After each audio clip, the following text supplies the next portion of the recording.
Assalamualaikum warahmatullahi wabarakatuh.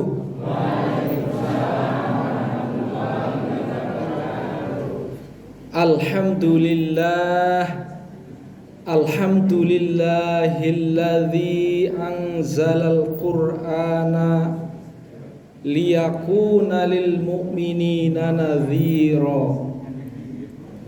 Ashhadu an la ilaha illallah wa ashhadu anna Muhammadan abduhu wa rasuluhu wa da'iyan ilallahi biiznihi wa sirajan munira. Allahumma salli wa sallim ala Muhammadin nabiyil ummiyyi wa ala alihi wa sahbihi wa baraka wa sallama tasliman katsiran katsiran. Faqad qala Allah ta'ala fi kitabihil karim wa huwa asdaqul qailin. Syahrul Ramadan alladzi unzila fihil Qur'an hudal linnasi wa bayyinatin minal huda wal furqan. Wa qala an-nabiy sallallahu alaihi wasallam, taraktu fikum amrayni ma in tamasaktum bihima lan tadillu abada, kitaballah wa sunnatan nabi. Sadaqallahul azim wa sadaqa rasuluhun nabiyil karim wa nahnu ala dhalika minasy syahidin wasyakirin walhamdulillahi rabbil alamin. Amma ba'd. Bapak-bapak, para sepuh, pinesepuh, tokoh masyarakat, para ulama, tokoh umat, tokoh pendidikan, para pemuda, para pemudi, seluruh jamaah Masjid Al-Hasan, Dukuh Kebaon, Dukuh Kebaon, Kelurahan Kota Banjarnegara. Maaf, ini baru menghafal ini. Rahimani wa rahimakumullah. Bersyukur kita kepada Allah Subhanahu wa ta'ala. Sampailah kita pada satu malam yang sangat bersejarah, yaitu momentum turunnya Al-Quran yang sering kita sebut dengan nuzulul Quran.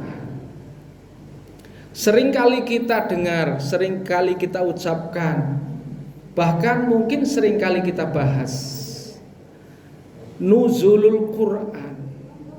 Tapi mungkin karena pembahasannya mungkin setahun sekali, jadi perlu kita ulang-ulang. Nuzulul Quran itu maknanya, ya, kalau kita kaji dari akar katanya, nuzul itu berarti berpindahnya suatu benda dari atas ke bawah, alias turun. Kalau berpindahnya benda dari bawah ke atas namanya naik, gitu ya. Ada 3 tahapan dalam nuzulul Quran itu.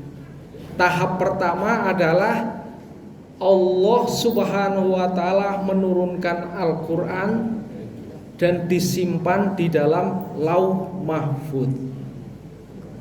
Tahap kedua, Allah menurunkan Al-Quran dari Lauh Mahfuz ke Sama'ud Dunya atau langit dunia yang sering kita sebut dengan Baitul Izzah. Tahap ketiga adalah turunnya Al-Quran dari Sama'ud Dunya atau Baitul Izzah kepada Nabi Muhammad sallallahu alaihi wasallam melalui perantaraan malaikat Jibril. Hadirin rahimani wa rahimakumullah. Pada tahap pertama tidak banyak ilmu yang diriwayatkan baik dari ayat Al-Quran maupun dari hadis, tapi perlu kita yakini bahwa Al-Quran itu diturunkan oleh Allah. Diturunkan kemana? Pertama kali yaitu disimpan dalam Lauh Mahfuz. Ya, Allah berfirman, bal huwa Qur'anum Majid fi lauhim mahfuz. Apa itu lauhim mahfuz? Ya. Dan bagaimana cara Allah menurunkan? Ya. Kalau cara Allah menurunkan tidak dibahas. Tetapi lauhim mahfuz adalah suatu tempat catatan, baik itu Al-Quran dan catatan amal setiap peristiwa yang terjadi. Lauhim mahfuz adalah suatu tempat yang terjaga. Al-Quran di lauhim mahfuz menunjukkan bahwa Al-Quran itu terjaga. Sifat Al-Quran, Qur'anum Majid, adalah mulia. Ada yang mengatakan karim, mulia, suci. Kesucian itu disebabkan karena apa? Pertama, karena terjaga, tidak dapat dijamak oleh siapapun, tidak dapat diubah-ubah oleh siapapun. Bapak Ibu hadirin rahimani wa rahimakumullah, walaupun ada orang yang mencoba mengubah Al-Quran, maka sedikit saja pasti kelihatan. Ya. Pernah di Solo ditemukan sebuah permen, bungkusnya tertulis Qul huwallahu ahad, Allahus somad, tapi tidak lam yalid walam yulad, huwa yalid wa yulad. Konangan. Wah, ini tangan jahil ini ya. Ya. Jadi siapapun yang akan mengubah pasti konangan, sudah deh ya. Begitulah kehebatan daripada Al-Quran. Yang kedua, tidak ada satupun ayat Al-Quran yang kontradiksi. Maknanya bertentangan ayat yang satu dengan ayat yang lain. Sampai Allah sendiri mengatakan, afala yatadabbarunal Qur'an walau kana min 'indi ghairillahi lawajadu fihi ikhtilafan katsira. Apakah mereka tidak mentadaburi Al-Quran?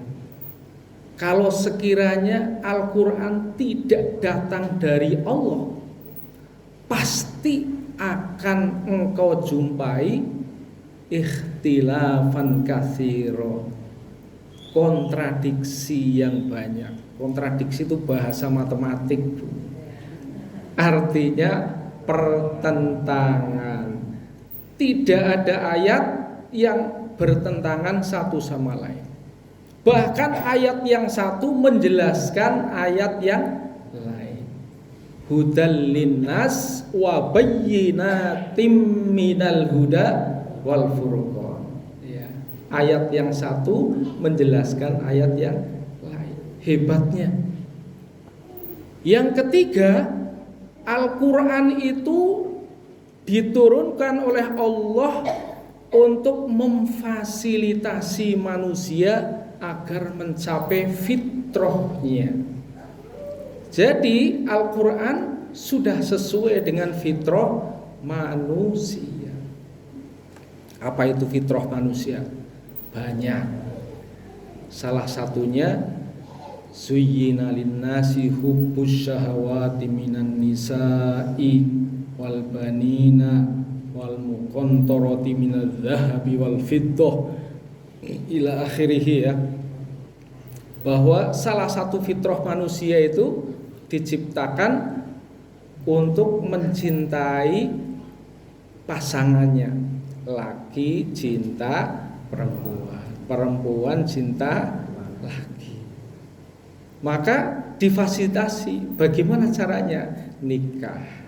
Kata Nabi, an-nikahu min sunnati wa man raghiba an sunnati falaisa minni. Jadi difasilitasi fitrahnya supaya hidup bahagia. Kemudian fitrah manusia juga mencintai anak, ya, mencintai harta, mencintai kendaraan, semua difasilitasi. Bahkan inni ja'ilun fil ardi khalifah, aku jadikan manusia itu sebagai khalifah. Kepada manusia diserahkan dunia. Ad-dunya khuliqat lakum, dunia sengaja aku ciptakan buat kalian wahai manusia. Wa antum khuliqtum lil akhirah, tapi kalian diciptakan untuk kehidupan akhirah. Ya. Jadi difasilitasi. Hadirin rahimani wa rahimakumullah, sedemikian rupa Al-Quran itu diciptakan oleh Allah dengan memilih konten yang tepat, memilih kata yang tepat, memilih kalimat dan kalim yang tepat, dan terbuka untuk mendapatkan tantangan. Terbuka untuk mendapatkan tantangan. Mana ada karya manusia yang terbuka mendapatkan tantangan, tidak ada yang salah. Itu ya. Wa in kuntum fi raibim mimma, ya kan? Itu ditantang orang yang ragu ya terhadap apa yang kami turunkan, maka faktu bisuratim mim mithli, datangkan satu surat saja yang semisal. Allahu Akbar. Karena apa? Pada saat itu terjadi orang yang menantang. Siapa? Nah, Musailamah, nabi palsu. Ya, Masya Allah. Ada yang tahu nggak surat yang dibuat oleh Musailamah? Nah, Al-Fil ya. Wahai gajah, ya, ya, ya. Akhirnya Pak, di akhir kalimatnya mengatakan, gajah, engkau adalah binatang yang bertelinga lebar, terus bertelale panjang lah. Apa artinya itu? Ya, nggak ada maknanya kan? Mau nantang Al-Quran ya kan? Masya Allah. Hadirin rahimani warahmatullah. Begitulah Allah Subhanahu wa Ta'ala memberikan kepada Nabi Muhammad Sallallahu Alaihi Wasallam sebuah mukjizat yang dapat dinikmati oleh kaumnya. Sebab beberapa mukjizat yang diturunkan oleh Allah kepada nabi-nabi yang lain tidak bisa dinikmati oleh kaumnya. Ada nabi yang dibakar api tidak pasah, dinikmati enggak oleh kaumnya? Iya, kaumnya tiru-tiru mlebu geni kebakar. Ada nabi yang diberikan mukjizat dapat apa? Menghidupkan orang mati dengan izin Allah. Dinikmati oleh kaumnya apa enggak? Ya, enggak bisa, ya. Hadirin rahimani rahimakumullah. Tapi Al-Quran bisa dinikmati, dihafal. Subhanallah. Sekarang kalau kita lihat televisi ya Allah, anak kecil umur 6 tahun sudah hafal Al-Quran. Ya Allah, ngerentas dengarkan hati saya ya. Nikmat sekali. Al-Quran bisa dinikmati. Luar biasa. Hadirin rahimani rahimakumullah. Lalu untuk apa Al-Quran itu ya? Allah subhanahu wa ta'ala menegaskan hudallin nas. Mengapa? Karena Allah itu sendiri adalah Rabbun Nas. Apa itu Rabbun Nas? Rabbun Nas itu adalah pencipta dan pemelihara manusia.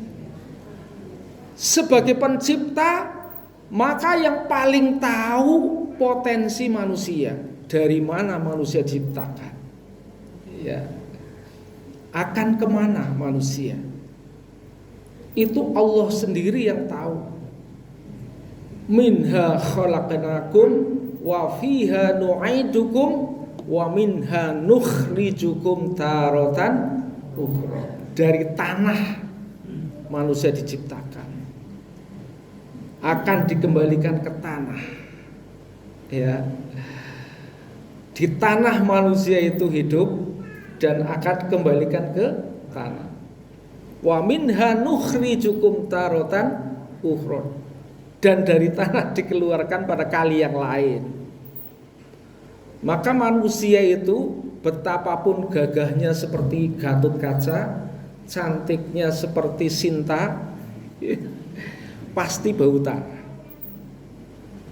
Coba saja 3 hari gak mandi, ya kan? Melebihi tanah. Keluar dari tubuh kita tanah, itu ya kan? Karena apa? Memang diciptakan dari tanah dan punya sifat-sifat tanah. Coba tanah itu kalau dicangkul, dirawat, ditanami tanaman, akan berbuah. Berbuah dan buahnya akan menggembirakan tuannya. Orang yang lewat juga senang melihat, ya, memetik buah-buahnya. Tapi sebaliknya apabila tanah dibiarkan, maka akan tumbuh rerumputan, semak-semak belukar. Datanglah hewan-hewan yang buas, hewan-hewan yang berbisa, maka akan bersarang di situ, beranak pinak, dan berbahaya bagi empunya, bagi siapa saja yang lewat ke situ. Maka manusia juga begitu. Kalau manusia tidak dirawat dengan iman, dibiarkan hidup sesuai dengan hawa nafsunya, maka dia akan berbahaya bagi dirinya, bagi keluarganya, bagi orang banyak. Itulah sifat-sifat tanah. Hadirin rahimani wa rahimakumullah. Oleh karena itu, hudal linnas ini adalah menjadi petunjuk bagi manusia supaya manusia selamat.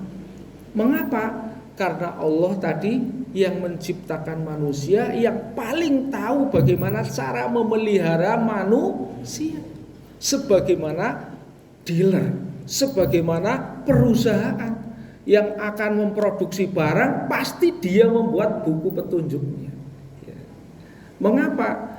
Agar yang memakai barang itu dapat merasakan selesanya. Coba kita beli motor ke dealer, aturannya kalau di gigi 1 ya, jangan langsung banter kan, set nanti masuk gigi 2. Kalau sekarang sih matic ya. Ya. Coba kalau kita melanggar aturan langsung gigi 1 digas sekencang-kencangnya kan gak enak ya kan. Hadirin rahimani wa rahimakumullah. Begitulah Allah subhanahu wa ta'ala memberikan kepada manusia petunjuk hidup dan kehidupan supaya manusia merasakan kebahagiaannya. Tetapi apa daya, Allah turunkan Al-Quran ya kepada manusia. Bagaimana sikap manusia? Ya. Maka ada 3 macam sikap manusia dalam penerimaan Al-Quran. Allah berfirman, "Tsumma awrathnal kitabal ladzina istofaina." Kemudian aku wariskan Al-Quran ini kepada hamba-hambaku. Faminhum dzalimul linafsi. Sebagian manusia menerima Quran dengan dolim. Ya. Bagaimana dolimnya? Waman a'radu an dzikri fa innalahu ma'isyatan dhanka wa nahsyuruhu yaumal qiyamati. Ya, dia a'rad, berpaling, diberi peringatan dengan Al-Quran, bukan terima kasih malah berpaling. Dikasih tahu jalan yang benar, jalan yang dapat mengantarkan manusia kepada hidup selesa, hidup nikmat, malah menolaknya. Itulah yang disebut dolimu linafsihi. Sebagian lain muktasidun, ya paron-paron, ya kadang diamalkan, kadang tidak, paron-paron. Amal baik dan buruknya, kebaikan iya, keburukan iya, gitu. Nah, yang paling bagus semoga ini Bapak Ibu sekalian termasuk yang ketiga ini, yaitu sabiqum bil khairatim biidznillah. Dzalika huwal fadlul kabir. Yaitu mereka yang cepat merespon apa yang datang dari Al-Quran, segera diambil. Karena apa? Satu, meyakini, ya. Dua, menikmati. Mengapa meyakini? Karena datang dari Allah, tidak ada keraguan dan sudah pasti dijamin benarnya. Keyakinan para sahabat, pokoknya kalau dari Allah dan Rasulnya itu sudah melebihi mata kepalanya. Itu keyakinan sahabat, ya. Satu hari Ali radhiyallahu anhu itu diutus oleh Nabi. Apa kata Nabi? Ali, kamu kejar wanita tua yang membocorkan rahasia Madinah. Sekarang posisinya sudah dalam perjalanan ke Mekah. Kamu kejar dan kamu minta suratnya. Itu Rasulullah memberi wasiat kepada Ali. Ali langsung bergegas mengejar wanita tua itu. Karena tiada lain dan tiada bukan, ternyata wanita tua itu adalah mata-mata yang diutus oleh orang kafir di Mekah. Maka begitu dikejar oleh Ali, ketemulah wanita tua itu. Langsung Ali minta, tidak basa-basi, "Hai wanita, serahkan surat yang kamu bawa." Maka apa yang terjadi? Wanita tua itu mengatakan pada Ali, "Ali, aku enggak bawa surat, mana?" Digelidoi, seluruh tubuh digelidoi, pokoknya enggak ada. Di tas, di semua digelidoi, enggak ada. Apakah Ali ragu-ragu terhadap pesan Nabi? Tidak sama sekali. Kemudian Ali menghunuskan pedang, "Kamu pilih mana? Kau serahkan surat atau aku pedang lehermu?" Karena apa yang mengatakan Rasulullah. Maka akhirnya wanita tua itu nggak bisa berbuat apa-apa kecuali mengeluarkan surat itu dari gelung rambut. Jadi perimpen sekali, disimpan di gelung rambut. Ya Allah, ya. Ketika Ali bercerita, ditanya oleh sahabat-sahabatnya, "Ali, kamu kok begitu tegasnya, padahal kamu nggak melihat itu." Kata Ali, "Aku lebih percaya terhadap ucapan Nabi daripada apa yang saya lihat oleh mata kepalaku sendiri." Begitu sahabat memahami ucapan Nabi sallallahu alaihi wasallam. Makanya ketika Nabi mengatakan taraktu fikum amroini ma intama saktum bihima lan tadillu abada wa sunnatan Nabi. Mereka benar-benar pegang itu Al-Quran dan sunnah Nabi. Apa yang dari Nabi betul-betul diperhatikan. Hadirin rahimani wa rahimakumullah. Itulah sikap perilaku sahabat di dalam meyakini Al-Quran dan di dalam meyakini sunnah-sunnah Nabi Muhammad Sallallahu Alaihi Wasallam. Karena betul-betul ketinggian Islam dipegang. Ya, kita kembali ke awal bahwa Al-Quran diturunkan dari Lauh Mahfudz ke Baitul Izzah itu dengan turunnya inna anzalnahu fi lailatul qadar. Anzalna itu adalah fi'il madhi, ya, dari kata anzala. Fi'il madhi menunjukkan sesuatu yang telah terjadi. Maka malam itu telah diturunkan Al-Quran. Al-Lail menunjukkan satu malam. Jadi para ulama mengatakan turunnya sekaligus atau jumlah tawahidah dari Lauh Mahfudz ke Baitul Izzah. Sudah sempurna dari suratul Fatihah kepada suratun Nas. Dan itu turun dalam satu malam yang disebut malam Lailatul Qadar. Dan malam Lailatul Qadar itu terjadi pada bulan Ramadan. Syahrul Ramadan alladzi unzila fihil Qur'an. Satu malam sekaligus, ya. Kemudian dari Lauh Mahfudz ke Baitul Izzah itu adalah sekaligus turun, tapi dari Baitul Izzah kepada Nabi Muhammad Sallallahu Alaihi Wasallam itu tidak turun sekaligus, ya. Turun selama Nabi bertugas menjadi Rasul, ya. Kerasulan Nabi pada saat berumur berapa? 40 tahun. Umur Nabi jadi masa kerasulan 23 tahun. Jadi Al-Quran diturunkan dari Baitul Izzah kepada Nabi Muhammad Sallallahu Alaihi Wasallam selama 23 tahun secara munajaman atau berangsur-angsur disesuaikan dengan keperluan.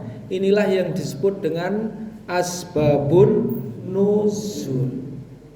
Surat yang pertama turun adalah suratul Alaq. Iqra bismi rabbikal ladzi khalaq. Khalaqal insana min 'alaq. Dan seterusnya. Ini turun di tanggal 17 Ramadan, malam pada hari Jumat. Jadi hadirin yang dimuliakan Allah Subhanahu wa taala, jadi kalau ini hari kita sedang mengenang turunnya surat pertama yang turun, bukan surat pertama ya, surat yang pertama turun yaitu suratul Alaq. Sebab turunnya Al-Quran itu berangsur-angsur dan tidak hanya di bulan Ramadan. Ya, saya dulu ketika kecil nggak berani tanya, tapi confused ya dalam pikiran saya. Katanya turun bulan Ramadan ya, tapi kok iya berangsur-angsur 20, ada yang mengatakan 22 tahun 2 bulan 22 hari gitu ya. Nah, oh ternyata itu ya, karena tahapan dari Baitul Izzah kepada Nabi Muhammad Sallallahu Alaihi Wasallam itu adalah diturunkan sesuai konteks kehidupan, bahkan untuk memecahkan masalah hidup. Kalau Rasulullah ditanya suatu pertanyaan yang tidak bisa menjawab, tanya sama Allah ganti. Ya. Satu hari Rasulullah ditanya, yas'alunaka 'anir ruh. Ya kan? Ada lagi pertanyaan yas'alunaka 'anis saah. Banyak ya pertanyaan yas'alunaka kan itu ya. Itu enggak langsung dijawab. Mikir enggak. Dadak tanya sama Allah. Allah menjawab, turunlah wahyu. Qulir ruh min amri Rabbi. Katakan ruh itu urusan Tuhanku. Wa ma utitu minal ilmi illa qalila, dan seterusnya. Hadirin rahimani wa rahimakumullah, inilah maka Al-Qur'an menjadi kontekstual dan selalu relevan dengan kehidupan. Karena memang diturunkan untuk memecahkan masalah-masalah kehidupan. Hadirin rahimani wa rahimakumullah. Ya, oleh karena itu barangkali sekarang kita yang hidup di akhir zaman gitu ya. Ini kita sudah nikmat sekali karena Al-Qur'an sudah sempurna. Semenjak ayat al-yauma akmaltu lakum dinakum wa atmamtu alaikum nikmati wa raditu lakumul Islam madina, maka sempurnalah Islam. Yang belum sempurna apa? Yang belum sempurna apa? Amal kita. Islam sudah sempurna, yang belum sempurna amal kita. Jadi kita bukan menyempurnakan Islam, menyempurnakan amal sesuai dengan tuntutan Islam, ya. Supaya Allah menyelamatkan kita, menolong kita. Amin ya rabbal alamin. Alhamdulillah. Semoga di bulan Ramadan inilah saatnya Allah Subhanahu wa taala menurunkan kepada kita pertama rahmatnya. Sudah kita lalui 10 hari bulan pertama ya. Wa ausatuhu maghfirah, di tengah-tengahnya ada ampunan. Semoga kita diampuni oleh Allah. Nanti di 10 yang terakhir adalah wa akhiruhu idkum minan nar ya. Nah, paling saya tutup dengan itu ya. Nanti idkum minan nar itu ada hadis khusus riwayat Ahmad dan riwayat Ahmad, Tirmidzi dan Tabrani, dan disahihkan oleh Al-Albani. Kata Nabi, maukah kamu kutunjukkan golongan orang yang tidak tersentuh api neraka? Itu ya. Maka kata Nabi, pertama adalah hayyinun, orang yang tawadu, orang yang memiliki ketenangan lahir batin, yang mampu untuk menguasai jiwanya, menguasai pikirannya. Orang yang tawadu itu man tawadu'a lillah rafa'ahullah. Orang yang tawadu itu adalah akan dinaikkan derajatnya oleh Allah. Yang kedua layinun, yaitu orang yang lemah lembut ya. Nah, layinun sebagaimana firman Allah, fa bima rahmatim minallahi lin talahu walau kunta fatun walido lang faddu min hawli fa'fu anhum wastaghfir lahum wasyawirhum fil amr, dan seterusnya. Kemudian orang yang ketiga adalah qorib ya, yaitu orang yang selalu dekat dengan sesama. Orang yang selalu dekat dialah orang yang mengerti, memahami keperluan dan kebutuhan saudara kita, memberi tanpa diminta, memecahkan masalah tanpa harus dimintai pemecah. Yang terakhir adalah sahal, orang yang selalu memudahkan urusan orang lain, diri sendiri tidak merepotkan, bahkan selalu memudahkan masalah penyelesaian masalah terhadap orang lain. Itu yang tidak akan tersentuh api neraka. Semoga dengan Ramadan kali ini Allah rubah hati kita, tambah kesemangatan kita untuk Islam, dan kita semakin banyak lagi mengamalkan syariat-syariat Islam. Amin ya rabbal alamin. Terima kasih atas perhatian. Mohon maaf atas segala kekurangan. Mari kita tutup pertemuan ini dengan doa kifaratul majlis seperti yang diminta oleh pembawa acara ya.